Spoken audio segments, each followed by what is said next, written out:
Hello friends, ಎಲ್ರಿಗೂ ನನ್ನ ನಮಸ್ಕಾರ. ನಾನು ನಿಮ್ಮ Pushpa Nagaraj, tarot reader cum numerologist. ಎಲ್ಲರೂ ಹೇಗಿದ್ದೀರಾ? ನಾನಿವತ್ತು ಮತ್ತೊಂದು ಸ್ಪೆಲ್ ತಗೊಂಡು ಬಂದಿದ್ದೀನಿ. ಅದು ರೂಡ್ ಓಪನರ್ ಸ್ಪೆಲ್.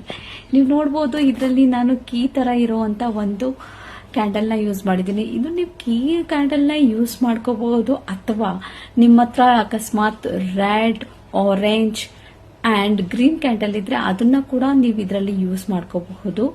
ಅಕಸ್ಮಾತ್ ಇಲ್ಲ ಅಂತ ಹೇಳಿದ್ರೆ ಈ ತರ ಕೀ ಕ್ಯಾಂಡಲ್ ನ ಯೂಸ್ ಮಾಡ್ಕೋಬಹುದು. ಯಾಕಂದ್ರೆ ನನಗೋಸ್ಕರನೇ ಮಾಡ್ಕೊಳ್ತಿರೋದ್ರಿಂದ ಬರೀ ಕೀ ಕ್ಯಾಂಡಲ್ ನ ಯೂಸ್ ಮಾಡಿದ್ದೀನಿ. ಅಕಸ್ಮಾತ್ ಬೇರೆಯವ್ರಿಗೆ ಮಾಡೋದಾದ್ರೆ ನೀವು ಫಿಗರಿನ್ ನ ಯೂಸ್ ಮಾಡ್ಬೇಕಾಗತ್ತೆ, ಅದ್ರ ಜೊತೆಗೆ ಅವ್ರನ್ನ ರೆಪ್ರೆಸೆಂಟ್ ಮಾಡೋದಕ್ಕೆ. ಸೊ ಇದೊಂದು ಸಿಂಪಲ್ ಸ್ಪೆಲ್. ನೋಡ್ಬೋದು, ಇದರಿಂದ ನನಗೆ ಚಾವಿ ಅಂದ್ರೇನೆ ಗೊತ್ತಲ್ವಾ, ಕೀ ಅಂದ್ರೇನೆ ರೋಡ್ ಓಪನ್ ಮಾಡೋದಕ್ಕೆ ಅಲ್ವಾ, ಡೋರ್ ಓಪನ್ ಮಾಡೋಕ್ಕೆ. ಸೊ ನನ್ನ ಲೈಫ್ ಅಲ್ಲಿ ಅಬಂಡೆನ್ಸ್, ಪ್ರಾಸ್ಪರಿಟಿ ಬರಲಿ ಅಂತ ಈ ಸ್ಪೆಲ್ ಮಾಡಿದ್ದೆ. ಸೊ ಎಲ್ರಿಗೂ ಇಷ್ಟ ಆದ್ರೆ ಲೈಕ್ ಮಾಡಿ, ಶೇರ್ ಮಾಡಿ. Thank you so much. Love you all.